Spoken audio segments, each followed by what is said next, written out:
Okay, what's up? There's a whole bunch of stuff that I wanted to talk about and I already forgot. What's up, YouTube? It's been a while. The 5 people out of the 100 subscribers that watched me 5 years ago are probably gone now. I got a new haircut, same room still, a bunch of movies have come out, a bunch of Marvel movies have come out, and I just haven't reviewed any of them.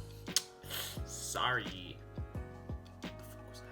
But recently, I've been starting this Marvel marathon. We decided to watch, from the beginning, Iron Man all the way to Spider-Man Far From Home. I recently got to Iron Man 3, and I feel like I was a little wrong about that movie. And I think that had a lot to do with the hype that I had around this movie, especially it being the first Phase 2 movie after the big Avengers movie thing. So I guess the main issues I had with that movie was I didn't like how they did the PTSD bit, and it sort of felt like they're going somewhere with it and then it just goes nowhere. Did not like the kid in the movie. At the time I felt like it was a bit of a waste. It didn't really do much, and I didn't like the way they handled the Mandarin. I just felt like it was a wasted opportunity, although at the time I did acknowledge that the whole terrorist thing did work with Iron Man 3 and the MCU at the time. Obviously that has changed a little bit because the whole Infinity Stone, going to space, Guardians of the Galaxy, like the whole reality type of thing kind of shifted into a more comic booky realm. But I guess for the Iron Man's universe itself, I guess it made sense, but I still had an issue with it. But now, having watched Iron Man 3 again, I changed my mind a little bit. First of all, although I still feel like the PTSD stuff was and is a waste of potential, they actually went further with it than I remember when I first watched it in the theater 7 years ago. They do show him having anxiety attacks. They do show that he doesn't want to talk about New York. He has bad dreams. And it makes sense because he threw a missile into space and he almost died. I guess that was the first time he encountered aliens too, so it makes sense. He did have trauma from it, and Shane Black was able to show some of that. The only issue I have with that is he should have implemented it in the climax. The payoff should have been better for that. And the bigger issue is that Tony doesn't really experience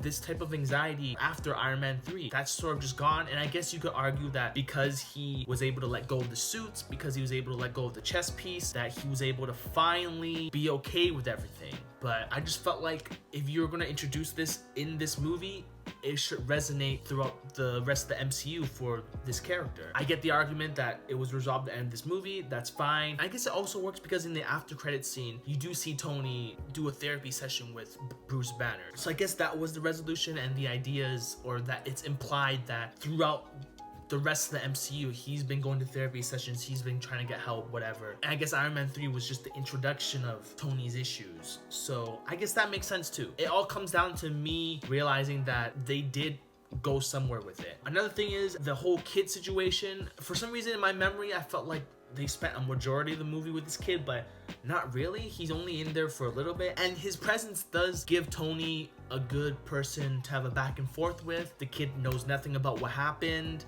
He's not Pepper, he's not any of the Avengers, he's not Nick Fury, he's not S.H.I.E.L.D., he's just some random kid. It's interesting to see how Tony interacts with someone who knows nothing about what happened in the Avengers, basically. And they don't spend too much time with it. The kid's actually a pretty decent actor. They were able to show Tony's PTSD when the kid insisted on talking about what happened in the Avengers. So the kid wasn't actually too bad. It added to the story, I felt like. And the whole Killian thing, the villain, when I first watched the movie, I felt like it was a waste of potential. He starts off as a stereotypical nerdy, geeky loser character, and then he becomes this villain or whatever. And I do feel like his motivations could have been stronger, but they weren't too bad. And it makes sense because Tony has everything that Killian wants. He could have been a part of his whole thing. He felt like Tony has so much that he's just wasting it, doing nothing about it, being this cocky, arrogant guy with these suits. So I did feel like it made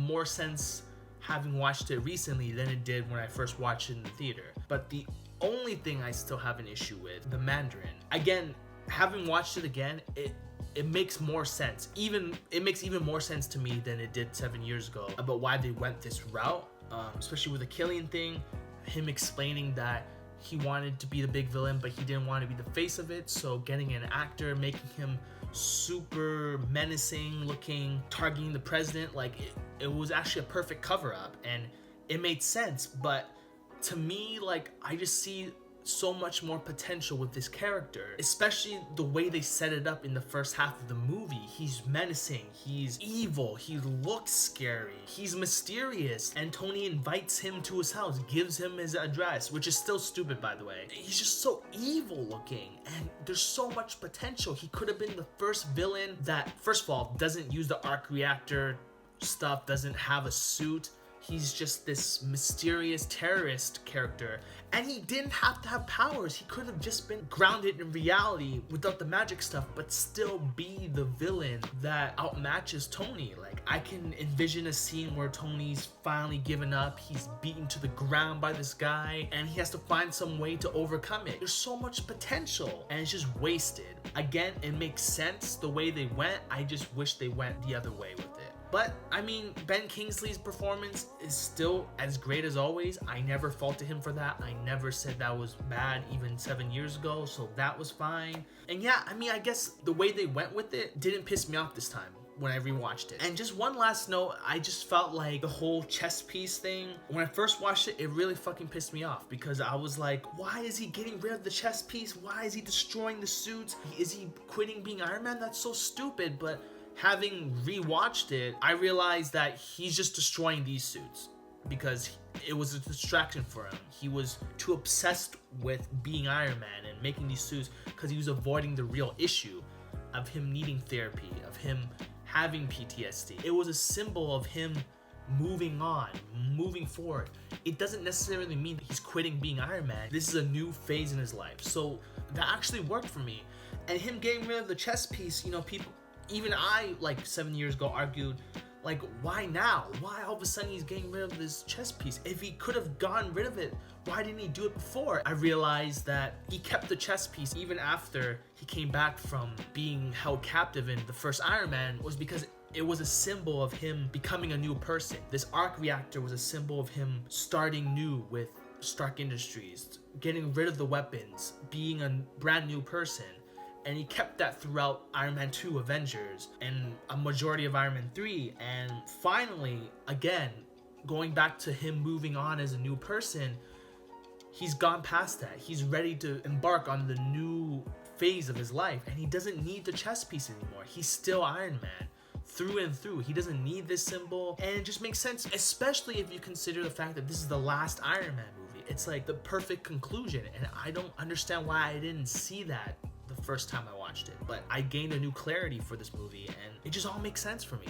So all in all, I was wrong about Iron Man 3, and actually I was wrong about Iron Man 2 as well. I might make another video about that. Yeah, I guess this is just a revisiting of Iron Man 3. It's actually a good conclusion to Tony Stark's story. I mean, minus Endgame, of course, but in terms of the Iron Man series, if you were to just watch the 3 Iron Man movies, like, yeah, it works. It really works. So yeah, I take back what I said, Shane Black. And that's all, guys.